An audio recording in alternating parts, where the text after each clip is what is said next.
This is the CBS Evening News with Bob Schieffer.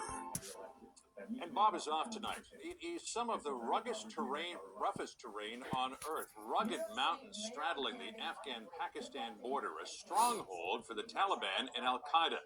That's where 4 U.S. Navy SEALs went missing last week. One was found and rescued. Searchers are still looking for another.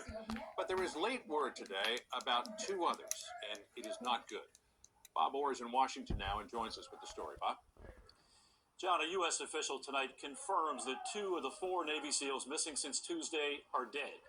This news comes one day after we learned that another of the SEALs had been rescued high in the mountains of eastern Afghanistan.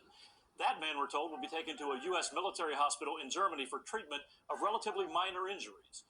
Meanwhile, the search for the 4th missing SEAL goes on.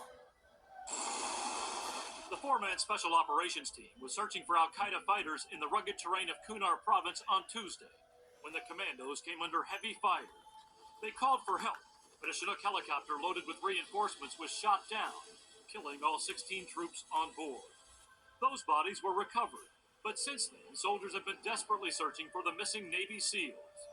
A local Afghan governor claims the rescued commando was protected by local villagers. The village headman helped one of them, he said. And then the coalition came and got him. And a U.S. official says the rescued SEAL has provided some information about the locations of the others. U.S. military officials will not say how the SEAL managed to survive and avoid capture in the harshest of conditions. But CBS News military analyst Colonel Mitch Mitchell credits brutal Special Forces training. People have been known to survive out there for weeks if they get a little bit of food and can keep that water coming and aren't really exposed too badly to the elements. The rescue operation comes during a spike in Afghan violence. 45 U.S. soldiers have been killed in the last 3 months, along with 500 enemy fighters and more than 130 civilians.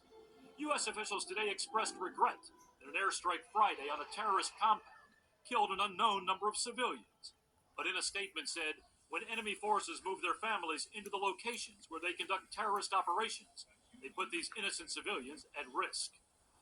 As for the search for the remaining missing SEAL, military officials in Washington are saying virtually nothing about that. They argue disclosing even the tiniest detail could put that man at increased risk. John? Bob, that local governor who was in your piece had said earlier today he believed that that SEAL had taken refuge along with a local family. What's the military saying about that?